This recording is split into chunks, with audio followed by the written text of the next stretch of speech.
जादुई जंगल का रहस्य। घने जंगल के बीचों बीच एक छोटा सा गांव था, सुनहरा गांव। इस गांव के बच्चे अक्सर जंगल में खेलने जाते थे, लेकिन जंगल के सबसे पुराने और बड़े पेड़ के पास जाने की सख्त मनाही थी। कहा जाता था कि वह पेड़ जादुई था और उसमें कोई रहस्य छिपा था। एक दिन गांव का नटखट बच्चा नीलू अपने दोस्तों के साथ खेलते खेलते उस बड़े पेड़ के पास पहुंच गया। जैसे ही उसने पेड़ को छुआ, अचानक एक चमकदार दरवाजा खुल गया। नीलू और उसके दोस्त डर और उत्सुकता से अंदर चले गए। अंदर का दृश्य अद्भुत था। रंग बिरंगे पेड़, सुनहरी नदियां और हवा में तैरते जादुई जीव। तभी उनके सामने एक छोटा परियों जैसा प्राणी आया और बोला, तुमने जादुई जंगल का दरवाजा खोल दिया है। अब तुम्हें यहाँ की एक परीक्षा पास करनी होगी, वरना तुम बाहर नहीं जा सकोगे।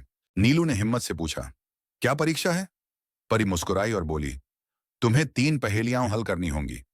पहली पहेली, जिसके बिना कोई जीव जी नहीं सकता, फिर भी वह खुद दिखाई नहीं देता। नीलू ने तुरंत जवाब दिया, हवा। परी खुश हो गई और दूसरी पहेली पूछी, ऐसी चीज जो जितनी खाली होती है उतनी ही भारी लगती है।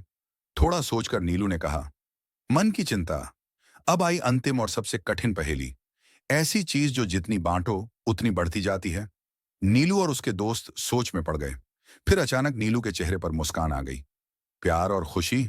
जैसे ही नीलू ने जवाब दिया, जंगल में रोशनी फैल गई और पेड़ का दरवाजा फिर से खुल गया। परी बोली, तुमने अपनी बुद्धिमानी से परीक्षा पास कर ली।